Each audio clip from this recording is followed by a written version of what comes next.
Bismillah ar-Rahman ar-Rahim.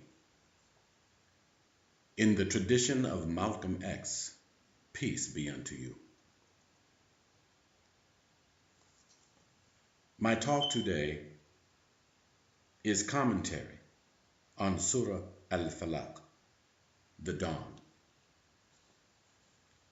The dawn, Al-Falaq, is a metaphor used by Allah in this first verse in order that we might understand the many implications of divine illumination for the human soul.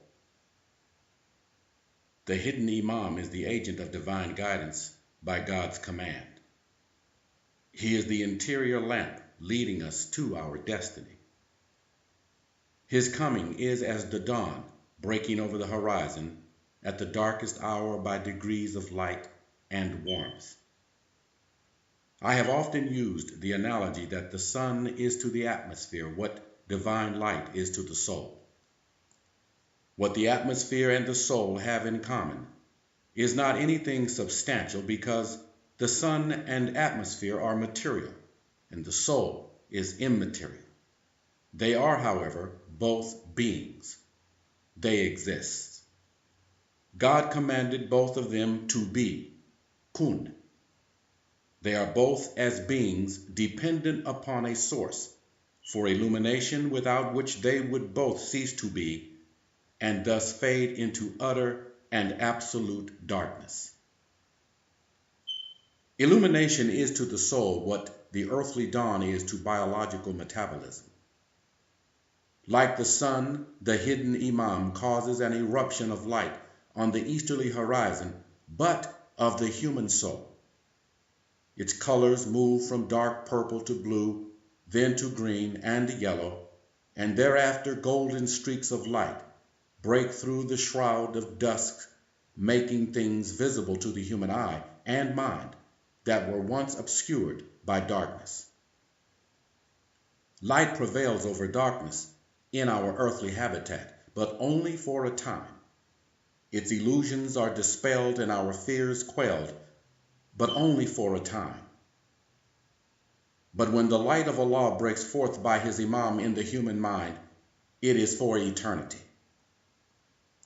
Isa once said, and I quote, "No one after lighting a lamp puts it in a cellar, but on a lampstand, so that those who enter may see the light." End quote.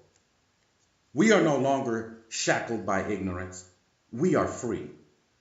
We are no longer subject to the many frustrations caused by blindness.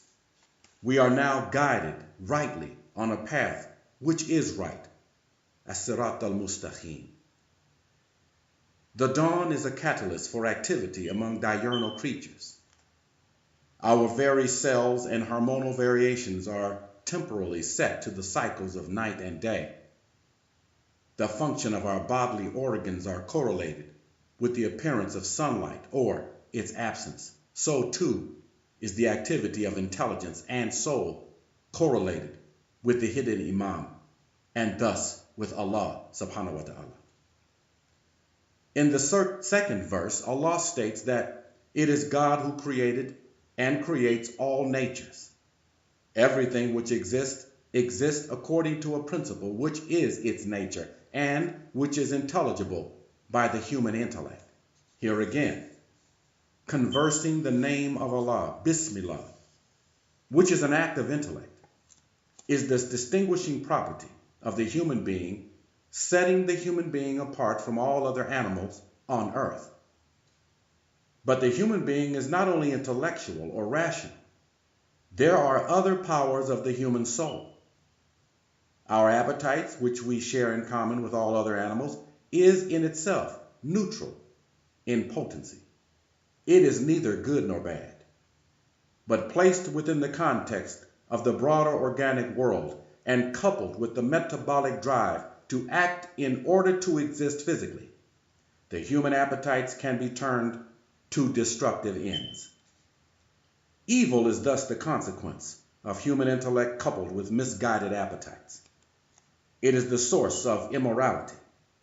Those who understand the inner dialectic of human judgment and the power of the human appetites along with Satan, are able to lure human beings into what we call sin. God does not cause evil. God did not create evil. Evil originates by either human choice or misguidance and results in the absolute privation of divine guidance. It is the evil of what God created, not the evil of God. This must be understood. Allah is absolutely good, truthful, and one. Allah inheres in being no possibility of antithesis or dialectic. God is therefore above human rational comprehension. Were it not for God's attributes, human beings would not even have a rational basis for cogent conversations with each other on faith. There are only two fundamental possibilities in the organic or natural order. There is the possibility for life, and there is the possibility for death. When one lives by the lottery of life, as is the case with most animals, one always lives by degree, and one always dies absolutely. That is not necessarily the case, however, in the Ummah, because of the possibility of rational choice and spiritual salvation from sin. The choice to live, which is evidenced by willful appetitive drives, is unconscious and nearly unanimous among all creatures. For example, it is rare to find instances of suicide among animals in nature, and when we do find it, suicide is then usually in the interest of saving other members of the species. Ayat 3 is another vivid metaphorical prepositional phrase. Darkness is said to be the source of evil, which overspreads. The genitive case is the basis for a rational examination of the meaning of this verse. Darkness is not only a symbol, it is actual. As a symbol, it points to literal darkness existing in the world. It always suggests its antithesis, which is light. It overspreads, that is, it is in motion, and it has direction. Because it is antithetical to light, it shuns the light. As is the case in the natural world, some creatures are night creatures and some are day creatures. The same holds for the spiritual realm. Some souls are of darkness and some of light. Darkness is the social world. And in that social world is described as zulm, or repression, or oppression. Thus, there is the connotation of justice versus injustice as well. Shaitan, or Satan, is the prince of darkness. He is unable to come out into the light. He does not want to come out into the light. He is a liar, a slanderer, and a murderer. He plots and carries out conspiracies in darkness and in secrecy against the purpose of Allah for every human being, while in the public forum, he or she presents as an upstanding, moral, trustworthy individual. He is a master of duplicity. Historically, there is an isnad, or chain of transmission, of evil practices from ancient Egypt, Babylon, Rome, France, Germany, to England and the United States. For example, Freemasonry and the Illuminati are two examples. They reject the hidden imam and worship nature's god, or the devil. They worship, for instance, the obelisk, which is a symbol of the male phallic dominion through sexual reproduction. They adorn phallic symbols everywhere, in cemeteries, on city monuments, in art, and at the subliminal level of consciousness, in media advertisements. They are bound by blood oaths to Satan not to tell the truth. And the truth they conceal. But there are many others. They have spread throughout the world by offering individuals wealth, power, and prestige, status in all institutions of society. Their power is aided by human appetitive self-interest. Pagan secret societies go by many different names, but they are all links in a very wicked and evil chain rooted in the conspiracy of Satan to destroy the souls of all God's creatures and to do battle with the hidden imam and the holy angels of light. There will be no salvific grace for Satan and his demons.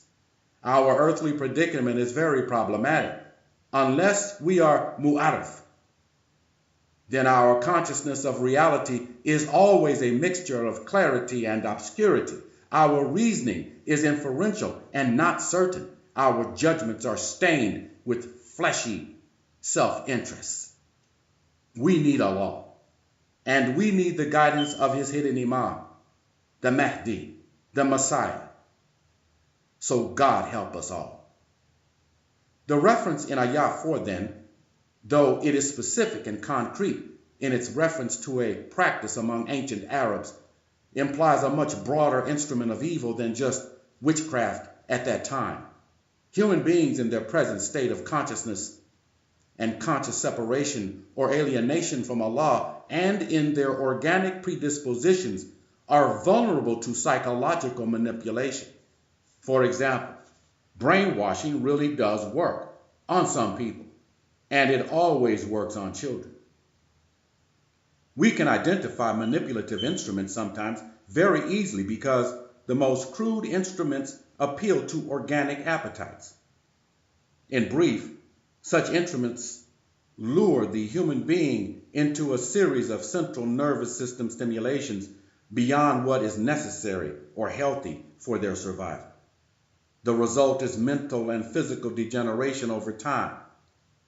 Alcohol and drug addiction are extreme examples of this kind of problem. Some instruments, however, are more sophisticated and appeal to the rational faculty of the human being. Such kinds of instruments come in the form of ideologies based upon assumptions or naturalistic assumptions, such as the assumption that the universe exists independently of human consciousness of it. Some are religious and others philosophical. The lure in most cases is the tendency for human beings to experience pride and arrogance in their ability to do rational problem solving, especially since all human beings differ in their degree of rationality. But the universe and even the laws which govern it are contingent. Even human rationality is contingent. These premises nullify any claim to the universality of worldly knowledge by human beings. Allah says, and I quote, "Everything shall perish but his face." Therefore, true and universal knowledge is the knowledge of Allah. The history of humanity is littered with the petrified remains of false assumptions. Look at the last 400 years of European history and the hundreds of philosophies which have caused warfare. None of those philosophies espoused faith in God. On the contrary, they argued that God does not exist or that God is dead and that man is God in the form of anthropological humanism. Some of them still hold sway over humanity today, and their inception was difficult. And it was difficult to unravel because they may appeal to immediate intellectual or physical needs, or they may promise some immediate material gains. But eventually, they result in the destruction of the environment and the disillusionment of people, usually on a large scale. For example, the belief in industrial progress has led to what scientists argue is a general breakdown in the global environment. This will, over time, and over the next 100 years, result in the deaths of billions of animals and human beings, and it will forever change the face of the planet Earth. Now, the final verse of this surah. The issue is envy as a source of evil. This verse is concrete and specific. The evidence of evil is present wherever human beings gather in groups and are thus forced to distribute goods and services unequally. But inequality is the rule in nature. Differences can be said in an infinite number of ways. Therefore, because our earthly context is marked by inequality, our social experiences are problematic, especially when there is an absence of empathy, compassion, and love between us in the Ummah. Human selfishness, which is in part organic and not unlike the appetitive drive in other animals, is also very cerebral and thus has to do more with hate. Animals are organically selfish, but they are incapable of hate. Hate is always an irrational obsession. The irrationality of hate does not separate it from rationality, no more than irrational numbers are separated from the genus rational numbers or real numbers. What it means is that it is not an exercise in logical judgment. One affirms the wrong and denies the right upon the basis of false premises, which in turn lead to erroneous conclusions. That then is coupled with the organic drive, which is purely selfish and emotional, such that within the social context it leads to crime.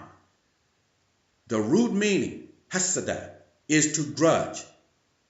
To be vindictive is to mentally obsess over someone and what one perceives them to have in comparison to oneself.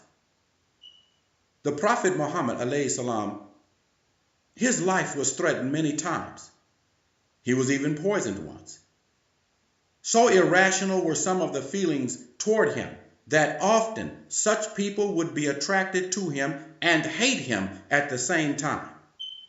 They would get close to him pretending to be his friend, so that they would be better positioned to strike out at him. All sycophants are dangerous to the person who loves Allah. This surah emphasizes evil. It mentions evil 4 times and uses the adverbial of time twice in reference to the continuous action of evil. Evil is related to time and indeed will pass away in the face of eternity. Allah is our refuge. The hidden Imam is our inner guide. He is not bound by time nor space. His aim is the future, and the future is Allah. Assalamu alaikum. Bismillah ar-Rahman ar-Rahim. In the tradition of Malcolm